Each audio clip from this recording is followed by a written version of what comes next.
Hey, how are y'all? Welcome back to Scared of Beautiful. My name is Ples.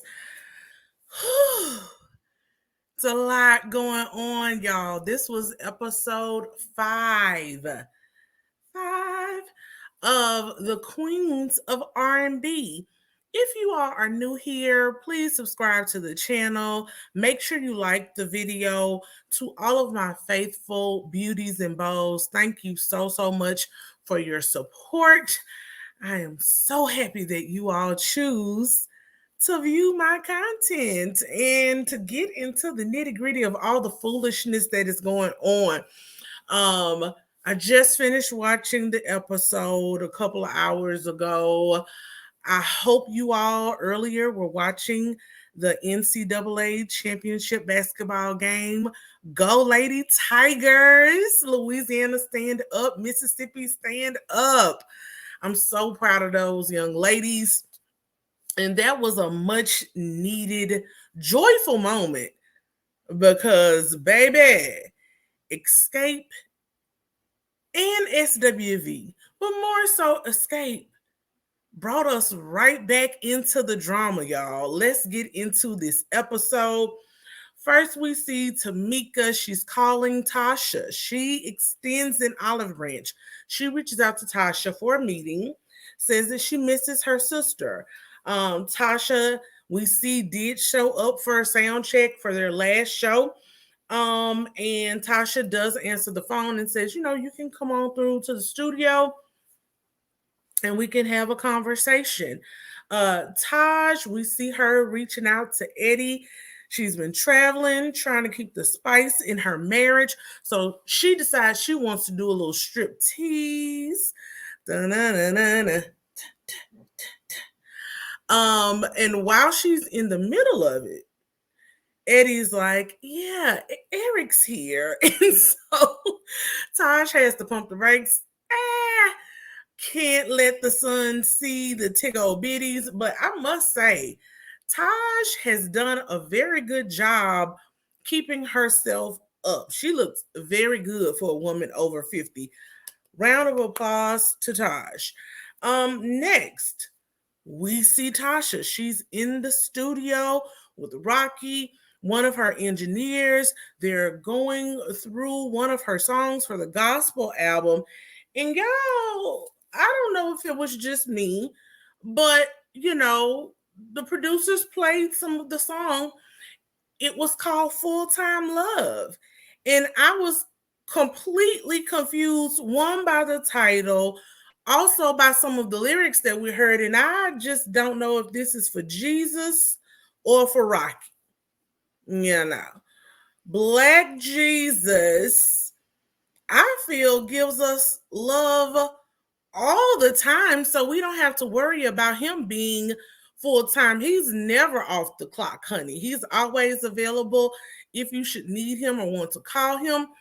Rocky, on the other hand, he spends a lot of his time other places, allegedly.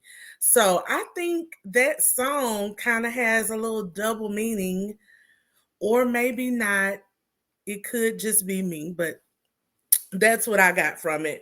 Next, we see Tamika show up. When Tamika walks in, Rocky is like, hey, what's up, Meek? Tamika pays him dust, as she should. Tamika standing up for herself, y'all. I am in love with this new Tamika. She ignores him, and Rocky's like, yes, sir. Stand down. I'm here to see my sister, not you. Tamika waits around for Tasha to get out of the booth, and Rocky and the engineer then leave. So they start having this conversation. We find out that the ladies have not talked in 3 months.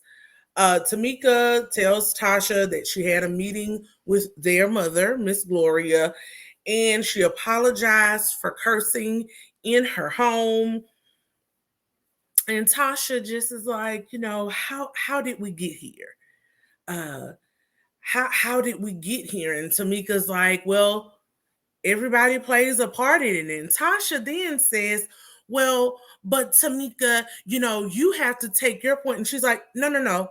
We all play a part. We all have blame in this situation. And Tasha's like, well, I didn't say, I didn't. I'm not pointing fingers, ma'am. Your whole tone and demeanor. When Tamika said we all have a part, you implied that it was her who was not taking ownership of her part. So she's simply reminding you, you have a big part as well. Then she says, Tamika is like, well, you know, a lot of things have been said and done. And Tasha's like, well, people say things all the time, Tamika. You say things and I just forgive. Yo, I am so sick of Tasha and her non-ability to be an active listener. She is definitely the type of person who listens to respond and react, not to actually hear and understand what the other person is saying. And that's not an effective way to communicate. You're going to constantly be in this tug of war and battle of wills because you just can't lay down your sword for a minute and actually hear what your sister is saying to you, hear her heart. She keeps saying that, you know, we can't all hold grudges. And Tasha, for me, is just giving very much victim mentality, no sense of self-awareness or accountability. We then see her crying in the confessional, talking about their family and how they used to be the three amigos, Miss Gloria, Tasha, and Tamika. Ever since their dad left, and I'm going to say that in quotation marks, y'all, because I honestly just don't agree with that verbiage and the narrative that Tasha and her mom are trying to paint about the dad. To me, a man or a father walking out on you is like, hey, baby, I'm going to the store to get some milk. And you don't see him again for years. Miss Gloria and their father got a divorce. And look, abandonment feels how it feels to children. But because Tamika is fond of her father and has, in her words, a good relationship with her father, I feel like Tasha is more so just regurgitating what her mother said. I don't think that her actual feelings, well, at this point, she has adopted those feelings, but feelings aren't always facts. And I don't think that he abandoned them in that sense. Divorce is hard on everyone in the family, definitely the children, but it happens. And honestly, it's better, in my opinion, for people to divorce than stay together and let the children constantly see fighting and arguing and bickering. Children take on that energy as well. So, you know, I get that she felt they were the three musketeers, the three amigos. They were always together. And their mom held it down, of course, with their father being outside of the home now. They probably didn't have as much money coming in because the mom was initially a homemaker. So, mom always, you know, that's what we do. That's what women do. Got to make $1 out of 15 cents. You know, it's what happens. So, yes, you should respect and revere your mother for the sacrifices that she made. But I also think a lot of this is just another form of manipulation to keep Tamika indebted to both of them. She starts crying and says that, you know, she just wants her sister back. She wants the sisterhood back. Tamika also gets very emotional and recounts how they were tight growing up. But again, she's always told us that she felt like the outsider. Tamika gives her sister a very long embrace towards the end of their conversation. They stand up to leave, and she's also crying in her confessional. I feel like both of the tears, Tasha's and Tamika's, in that moment, what I saw on the screen were genuine, but I really could feel Tamika's pain. This has really hurt her, but sometimes the pain is necessary for growth. Next, we see Tamika going to meet with the choreographer, and they are going to audition dancers for this show. All of the ladies from SWV and Xscape eventually show up. Kandi is out because she had a previous engagement. Tosh states that she's the best dancer in the SWV. Lily says she was definitely the worst, meaning herself. Tamika is the self-proclaimed best dancer of Xscape, and she says the worst dancer in Xscape is not there, which is Kandi. And we all know, if we have watched the old show that they had and her on Real Housewives of Atlanta, it's well documented, and Kandi herself says she's a horrible dancer. Next, I thought one thing, y'all, I really love Taj's personality. I love that she knows how to have fun, let her hair down. She's not afraid of being silly and putting herself out there. I like that type of person. I am that type of person. So I feel like she is a kindred spirit in that sense.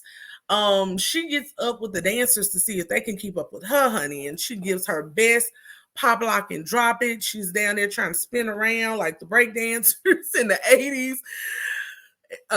Lily and Coco are like, girl, she gonna get stuck down there with those knees. But it was fun. It was really good to see her trying to show the new school some of the old school dances.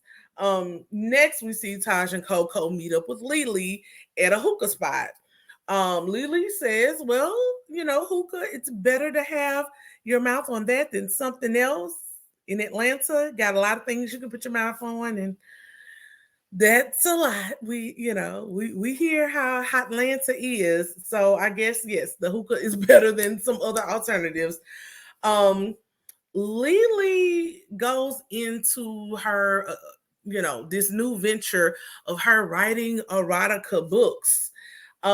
She says it's really, really hard to write these books, and she never imagined that they would be this hard. Taj suggests that she get a copy of 50 Shades of Grey. Well, be careful, girl. We don't want you to be out there plagiarizing. And she says that when she read 50 Shades of Grey, she made Eddie go to the shop and buy all of the toys for them to try and experiment. One thing I'll definitely say about this conversation, people always think things look easy or are easy, right? If you're not a naturally sexual person, if you're not a person who enjoys erotica books, like Lily hasn't told us, oh my God, this is my passion. I really love, she just wants another stream of income. And doing something just to do it, y'all, at the end of the day, usually if you're not passionate about it, you're going to quit. So I feel like because she doesn't seem to really have that drive, most Black people, whether we want to admit it or not, especially in their age group, are very conservative. Now, Coco said, well, Lily is the nasty one, but nasty is relative. It goes back to those old seasons of Roa where Kandi was having her candy coated nights and trying to do different things with the other ladies and talking about their freak number and level. People think they are freaks until they get next to real freaks, right? When you start really delving into the kink world, the fetish world, sometimes you learn that you're not really as out there as you thought you were, allegedly. So, I think that if Lily really wants to do this, she's going to have to immerse herself in the lifestyle. I heard they have a few clubs down there in Atlanta, allegedly. One's called Trapeze, maybe. I don't know. But she needs to go in the actual environment. That's how all actors and writers and most people really learn their art. They immerse themselves in the culture. If not, girl, get you a ghostwriter like everybody else. Split that check. It'll be less of a check. But it'll be better than nothing. So that's my advice with this little erotica book situation. She tells the ladies, Taj then tells the ladies about her conversation with Tamika, where they get into this big argument over what should be the final song of their joint show. Taj suggests Weak. It's the biggest song between both groups. And Tamika says, no, Xscape needs to close with Understanding. Tamika says that Kandi and Tiny have a huge following. They'll get more butts in the seats as far as sales of the tickets are concerned. And Taj is just looking at the actual sales of the songs, honey, the actual music. That's what people are there for. Not all of the social media and reality TV world. They're here to sell music. And so they're at a stalwart. Taj thinks SWV should take precedent, and Tamika says that Xscape should take precedence. Taj brings the message back a little differently. We all know, y'all, it's not really what you say, it's how you say it. However, with some of this stuff, the ladies are already on guard because of the co-headlining argument and things like that have already transpired.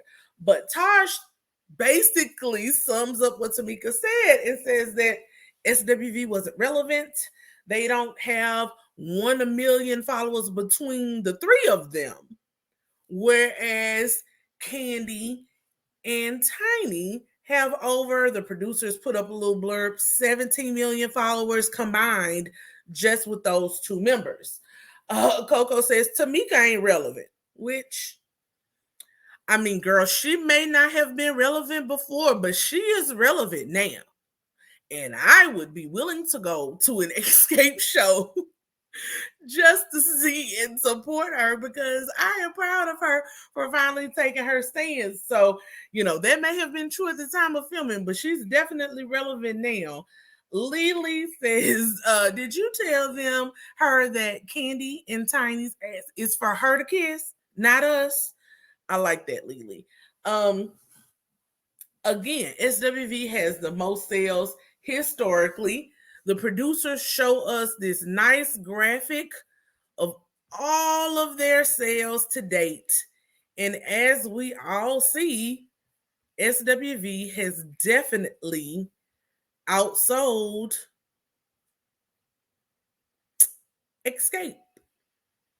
The album sales just this week alone, this was back on February 16th, 2023, 2,700 for SWV, 1,600 for Xscape that week. Year to date, SWV has sold 18,000 copies of their albums. Xscape only 11,000. And all time, SWV is at 5.4 million and Xscape is at 4.2 million. So, the facts are the facts. SWV definitely has the most record sales. Next, we see Zanique meeting up, coming to her mom's house. And y'all, when Tiny was rolling up on that Hellcat, I don't know if that was a Hell, I'm pretty sure that wasn't a Hellcat, but whatever type of motor scooter that was, I immediately transported back to, I don't know, at this point, probably 10 years ago with her and Shakana. Up into our car. Here we go. Whoa! Wait a minute, don't hurt me! Wait, Tamika, get up! Stop! Stop! Let it go!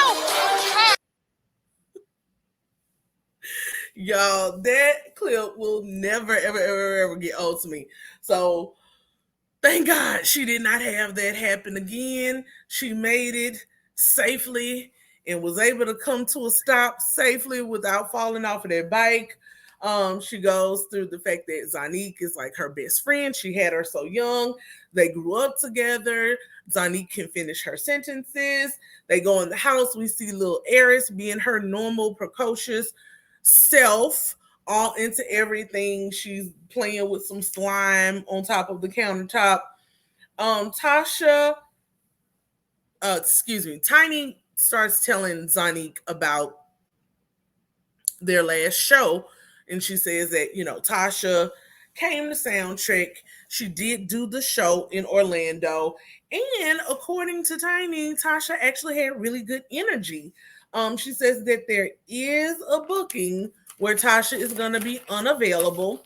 Then Tiny tells Zanique about how everything is going with the group and the ladies trying to get it together, that Xscape wants to close out this show. SWV, wants to close out this show with Week. And Zanique is like, well, they do have the sales. Then she tells her about how Tasha has been difficult to work with, and that Kandi had real apprehensions the whole time about doing this show and rejoining the group.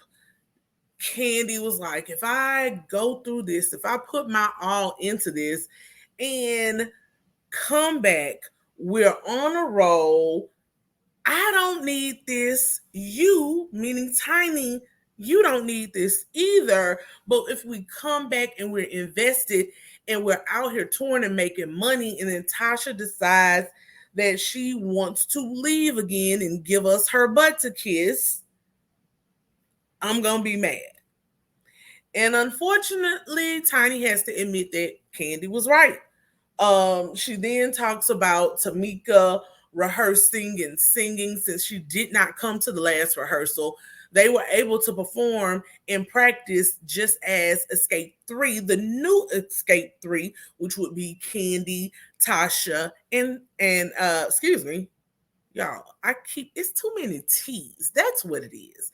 Kandi, Tamika, and Tiny. I also though feel like I'm starting to get, like, since I'm about to be auntie age, that qualifies me to say, y'all know who I'm talking about. You know when your mama calls you your sister, cousin, brother's name, and then they don't acknowledge it, they just get mad and say, you know who I'm talking about. Y'all know who I'm talking about. But I'm gonna try to not mix them up.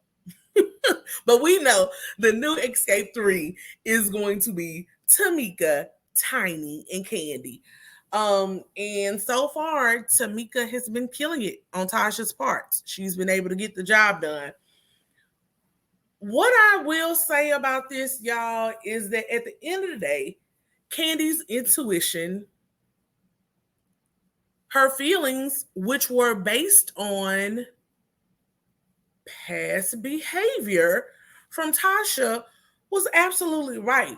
And I really don't understand why people really, really, really get in their feelings, so deep in my feelings. Why people get in their feelings about Kandi stating a fact, which is Kandi does not need Xscape. She doesn't. If we're talking about a monetary basis, she doesn't need Xscape. Tiny does not need Xscape. Kandi has so much other things going on, not just Roa, other TV shows, plays, movies. She's constantly being cast in other things. She still writes songs. She still makes music. Now, does she need them in terms of if she wants to be a big recording artist? Maybe. But I think for her, that time in her life has passed for the most part, right? So outside of that, she doesn't need this group. Tiny doesn't need this group. And that's just a fact. I don't know why whenever Kandi says things, just not the ladies in SWV and Xscape, it seems like the general public, some people really take it like, oh my God, you think you're better than everybody. No, a fact is a fact. I don't need you. In fact, you need me. You will need me before I need you. And that's just the real, And her apprehensions were valid. And honestly, part of me wishes she would have followed her gut. But if she did that, we wouldn't have this great TV. Now, would we? Keep going. Um, Lily and her sister go to the dog groomers with her grand pup. The biggest thing for me out of this whole season, y'all, was she couldn't find a full service groomer. Like when that guy was like, "Oh, you have to wash the dog yourself," I was like, get somebody else to do it. And ultimately, she did get somebody else to do it because the worker ended up helping her start and was scrubbing the dog down. But no, girl. I know the budget is the budget, but next time we need to find a groomer that washes, styles, blow dry, everything, all inclusive. That's what we want. Lily is with her sister. She talks about the essential role that her sister played in her life with helping her raise her kids. She regrets being away from her children as much as she had to be with the group. And she says it was very bittersweet, the sacrifices she had to make with providing for her children. And I think, like she said, that is a really big dilemma amongst all working women, whether you're going to a 9 to 5 or actually on the road. On the road is a little harder because at least a 9 to 5 you come home at the end of the day. But when you're a person who travels a lot, not just a musician, any job that requires you to travel a lot and you aren't able to take your children with you, people talk about my girl Kenya Moore all they want to, but she's gonna bring little Brooklyn and the nannies along. So, you got to do what you got to do. But I will say that to most children, abandonment or neglect feels the same. It doesn't matter the reason the parent is missing, whether it's work, whether it's drugs, worse things than work. It still feels like your parent wasn't there for you. So I'm glad that she recognizes that, and hopefully she has done the work to work with her children and really build closer relationships with them now. They start talking about the wardrobe. She says Xscape is a bit more risque, compares them to Apollonia 6, y'all. And some messy producer asks her if she would ever be caught dead in any of Xscape's clothes. And she's like, I mean, yeah, maybe when I'm actually dead. Lily feels like Xscape thinks that they are better than SWV. And she's like, we're certified. SWV is certified. We're solid. People are going to come see us regardless. So we can go on first, second, or third. It won't matter.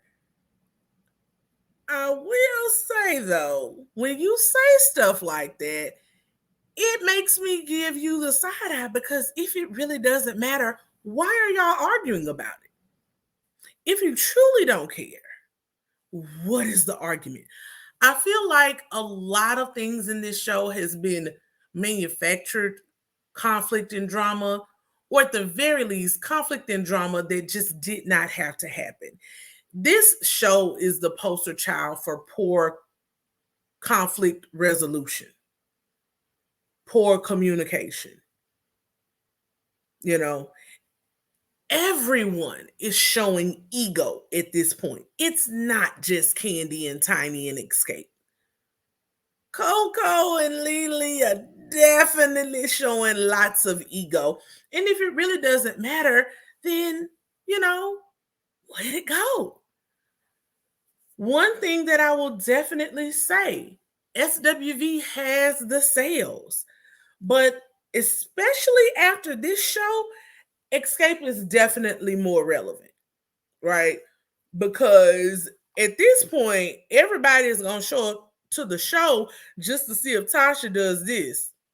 Thank you.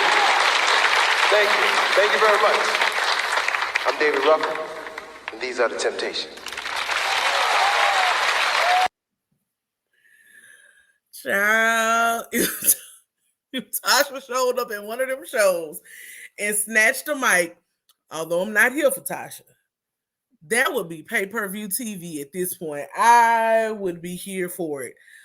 Next, we see Kandi and Coco meeting with Steven, Xscape's graphic designer, to go over the set list. Coco is shading Steven the whole time. She's like, he's a graphic artist.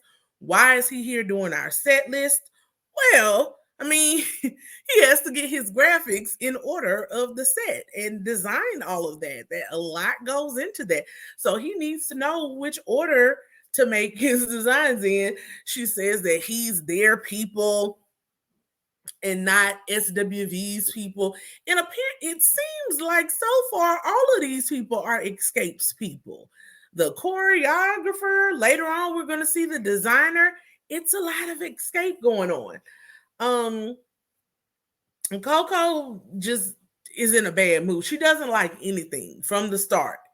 He says they're going to start with one song. She's like, no. So he switches it to their anything remix.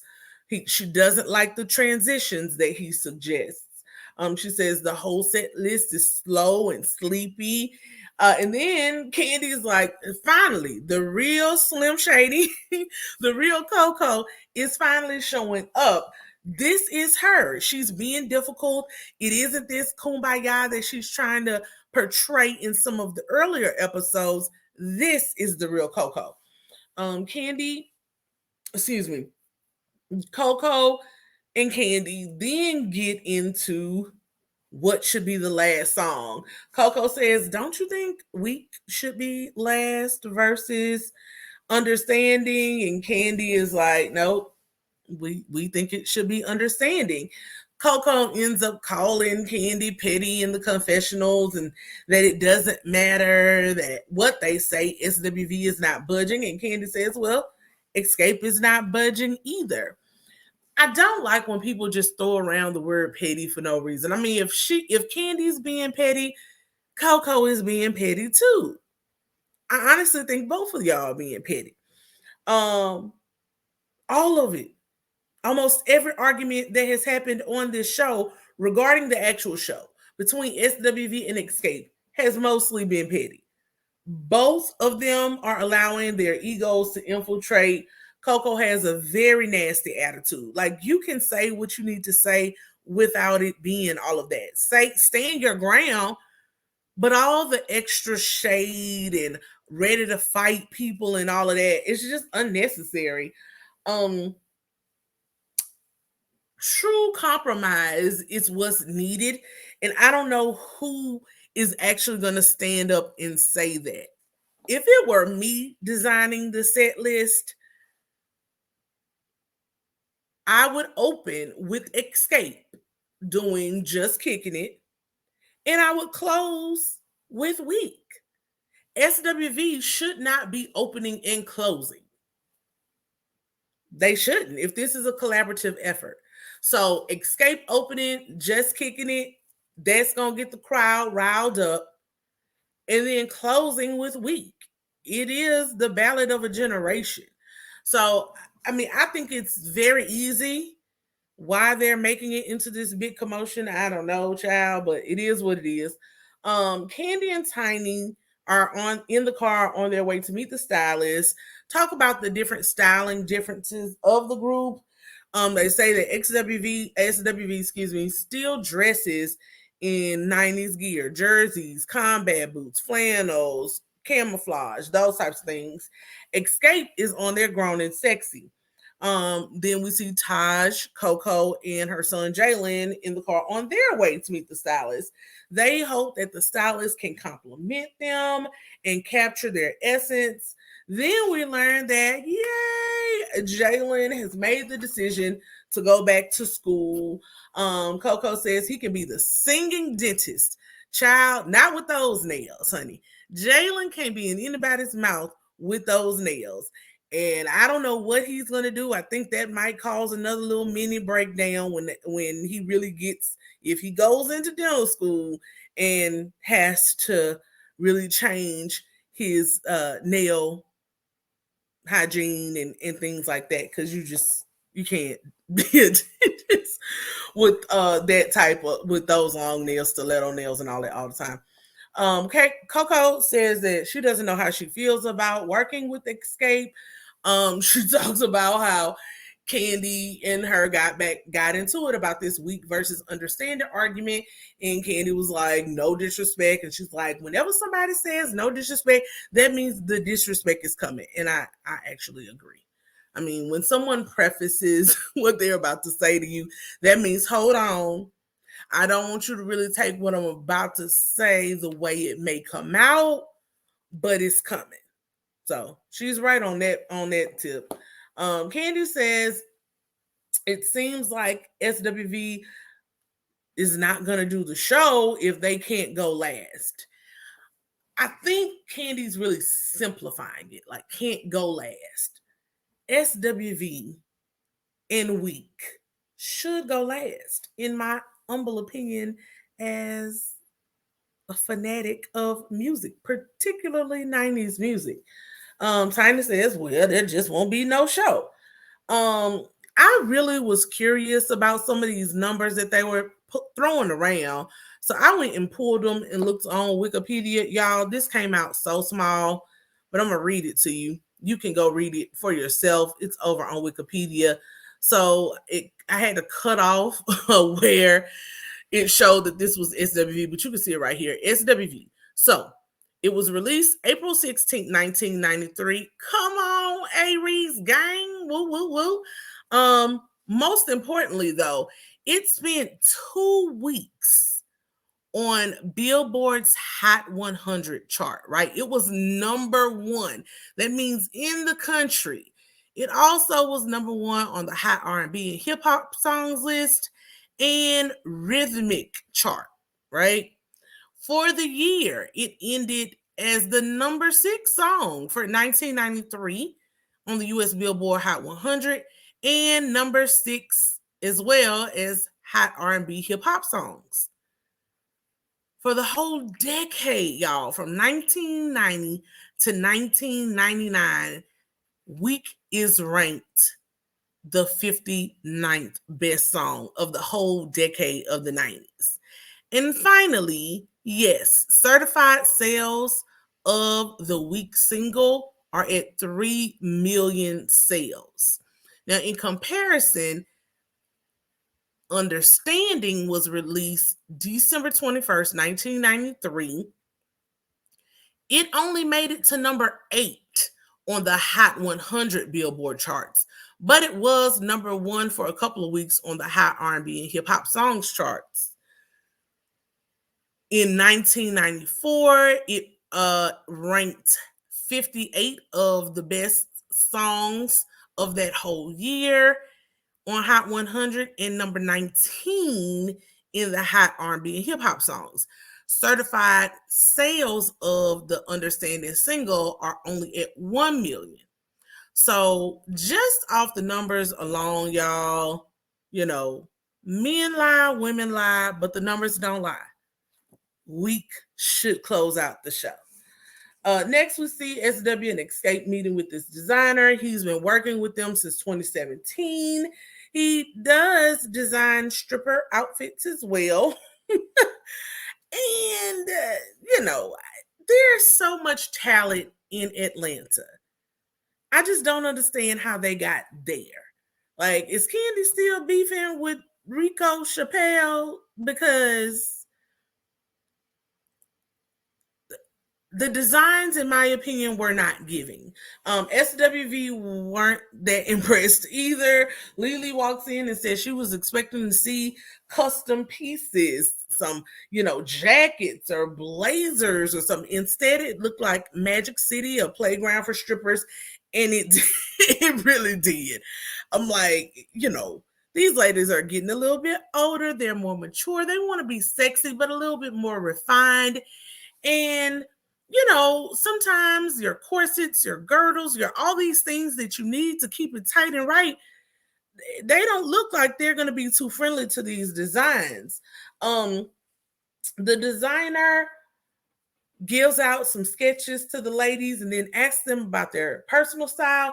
Tiny says sexy and form-fitting. Tamika, she says she's fun, she's up for whatever. Kandi wants everything snatched and lifted. Taj says she's all about comfortability, honey. She wants to be stylish, but very comfortable. She wants to be able to bend over, pop, lock, and drop it, do whatever she needs to do to put on her show. Make sure you keep the boobage up and strapped into place. And Coco says she wants to be snatched. Tasha says she likes to be sexy. And before she can finish, Tamika cuts her off and says, Diana Ross will need her own look. And then tells us how Tasha has gotten her own stylist. Well, that fed right into that ego and these delusions that Tasha has, honey. Tasha says, Diana Ross, we all know who she is. We do, girl, but you will never be her. I'm sorry. I know y'all gonna be like, Liz, that's me. It's honest. It's realistic. And we need to bring our sister into reality at this point.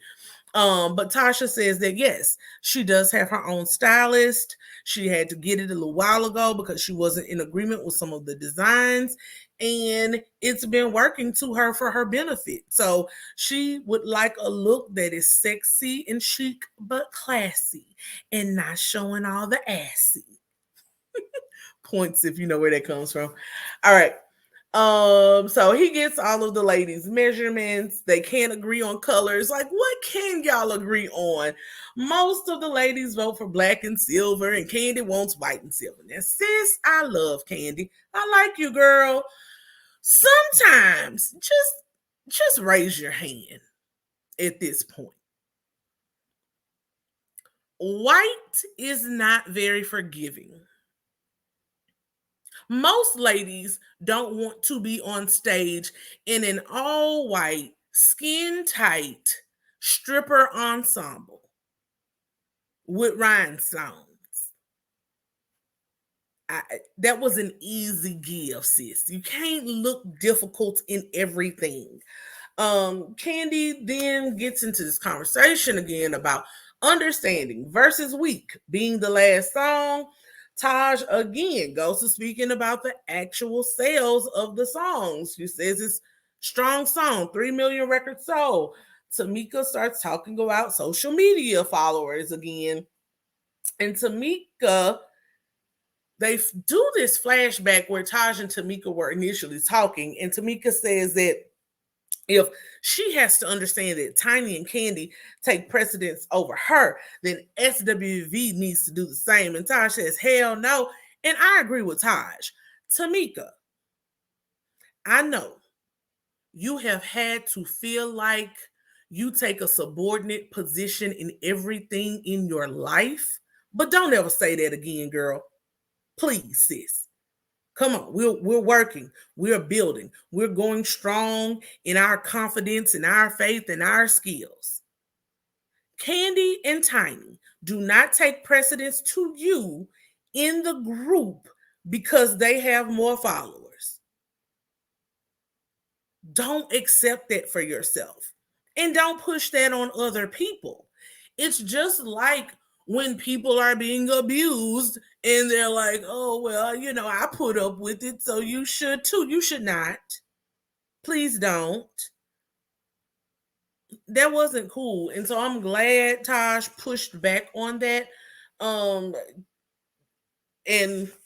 they should continue to. Lily then gets angry and says that she's not going to be downplayed by numbers on social media.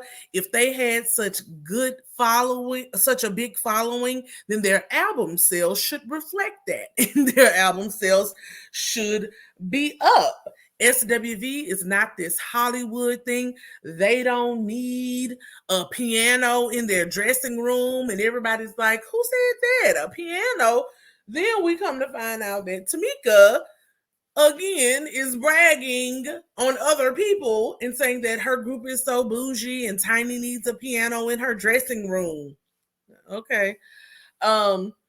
Tiny then starts talking about the differences in the show and the performance quality that the ladies put on. She's like, we're not Beyonce, we're not Bruno Mars, we're not any of these people, like that, but we do put on a very good show. We have the set, the LED design, all of these big screens, and the staging of the show, the outfits in the show, everything down to the shoes, honey. She then proceeds to shade SWV a lot by saying, Xscape doesn't wear flats and overalls on stage. Girl, whew, truth, but there's a way you can say truth without being, this is why people look at them and be like, y'all think y'all better than everybody. You could have said, Xscape just puts on a more glamorous show. We like to get out there and really perform and dazzle, says the same thing, but you don't have to go into somebody wearing flat. Maybe one of them has, a foot issue, bone spurs or something, plantar fasciitis. Don't shame the people, sis. All of y'all are getting older. So maybe they can't wear the stilettos. Then if they wear a kitten heel, social media is going to clown them to all hell. So, don't do that. That wasn't cool. But basically, Tiny is saying their quality is night and day. Kandi makes a point that they don't care because they start really getting into the back and forth. And Coco just suggests that they do their own set and Xscape can do their own set. And Kandi's like, well, if you all don't care, then why are you taking this great big stand on it? Just let it go.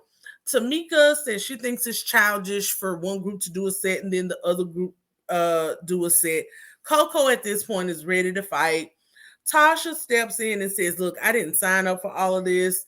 I just want to get this done and get through it. Tasha was giving me very much. I want to stay around this. I'm just breaking into this business. Tasha always wants to just step in and be like, I don't want to be in it, but you in it, sis. You are in it. There's a way that you can try to be the peacemaker without always throwing your group mates under the bus, particularly when Kandi and other group members have said the group was on one accord before y'all had these meetings and that you all agreed that understanding should be the final song. This is also, y'all, where cracks in the foundation are really showing, right? I wish Xscape could get their act together and get management. This is why you need management to act as a buffer in these situations. They need managers, they need creative directors.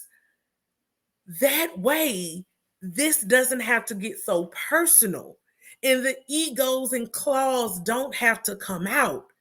Let your mouthpieces do all of that.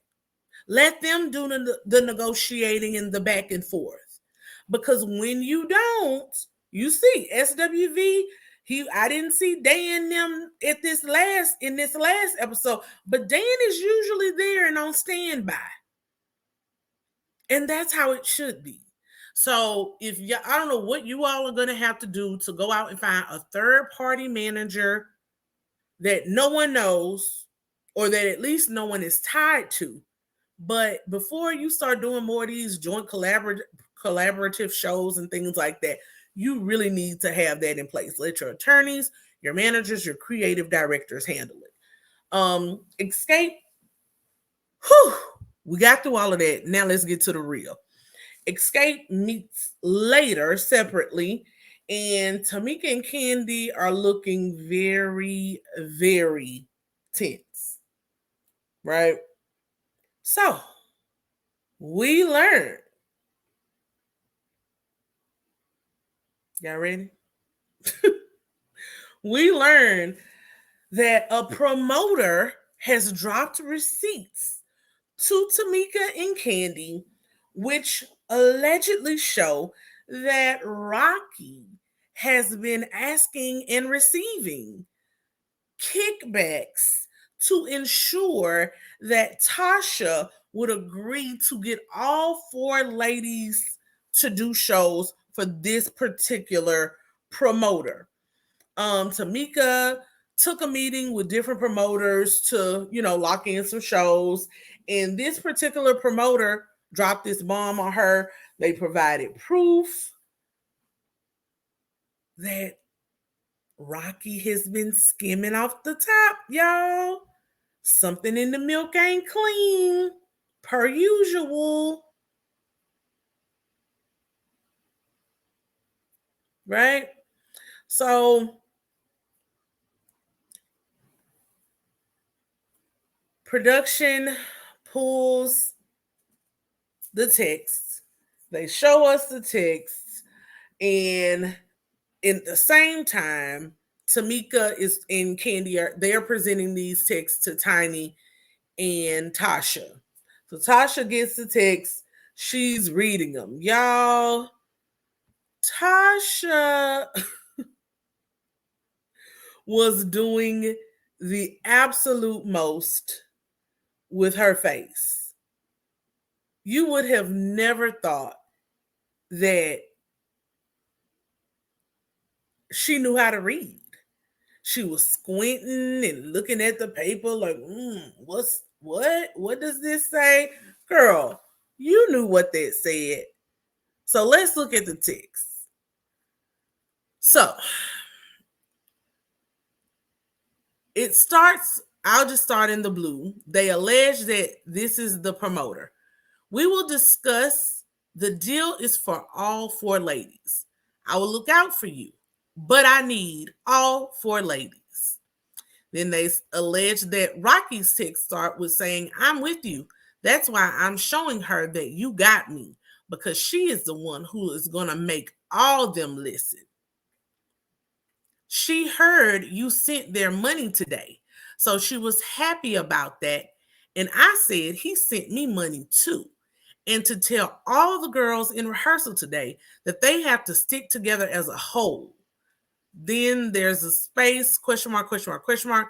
We working on her right now. I have ultimate bait for her. You have to say yes, and it will probably work. We still good on our deal also for these 5 shows, question mark. I explained to my wife that you were my guy, like Jeff Mona guy, and they didn't keep their word with me. So no matter what, we're going with you, or she is not doing anything. So can you shoot me 20 so I can show her that I just showed her you already sent me 10K. So she gets it now. I got you, my guy. Trust me. I want to make money for us all. So as we see here, this promoter is saying he wants to do a deal, but only for all 4 ladies. Rocky says he's going to get with his wife. I'm showing her that you got me. In my opinion, that means you got me on the money, because she is the one who is gonna make all them listen. So again, he thinks Tasha can try to punk them like she did when they were 19 and Kandi was 16 and make all of them, because she's the oldest, do what she says. She gonna go debo them and make them come do this show. I'm assuming, so it seems to me that stuff is missing, right? I don't know why there's a space, and then he says, we working on her right now. I'm guessing that's referring to Kandi. But we don't know. And then next we see him asking again, are we still good on our deal for 5 shows? I explained to my wife. So he's telling us now. He's explaining to his wife. The wife knows. Can you shoot me 20K so I can show her? I just showed her you already sent me 10K.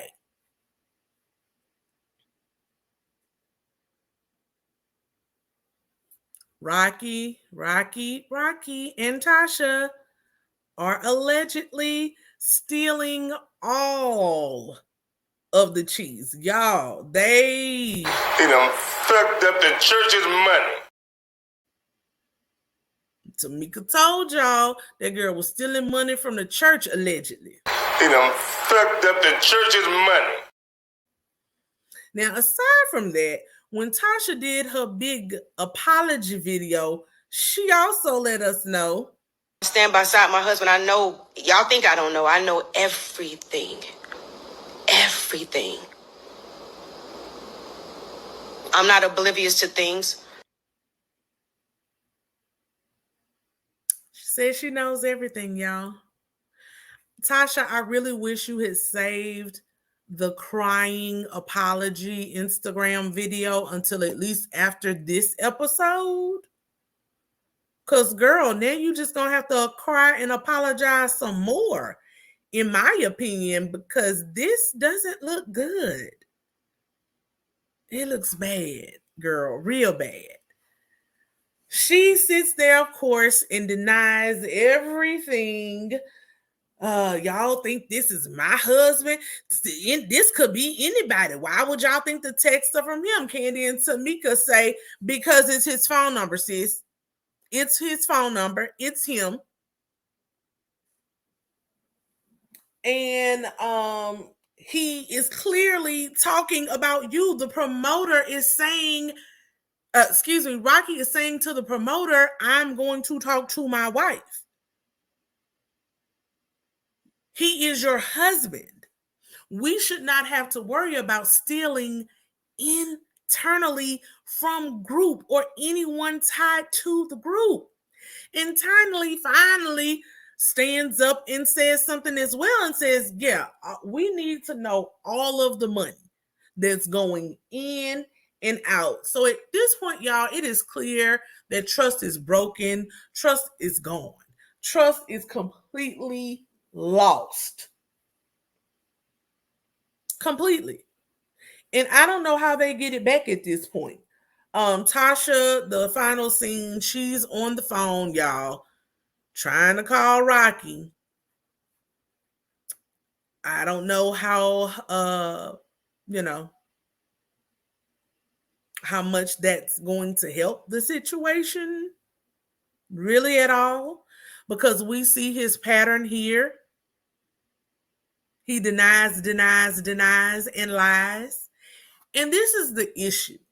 I won't, if people don't learn anything else from watching this crap play out, when you tell one lie, you got to tell 2, 5, 10. It snowballs.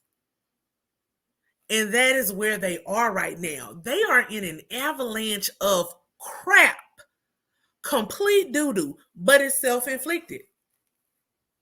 I'm sorry, y'all. I don't feel bad at this point.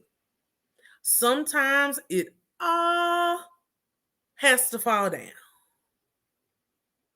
All of it. Kanye West and Selena Johnson said it best. When it all falls down, it needs to all fall down. That's the only way they could ever try to get this back on track and get it together. I started watching Kandi speak on it, but I stopped because I saw that I didn't want it to taint my view of the actual episode. So I'm going to go back and speak on it. And then I'll come back in a day or two, y'all, with my opinion on what her and Tiny are talking about over there on Speak On It. But thank you so much. I hope you all enjoyed the review. Be sure to like the video, subscribe to the channel, and I will see you all next time. All right. Bye.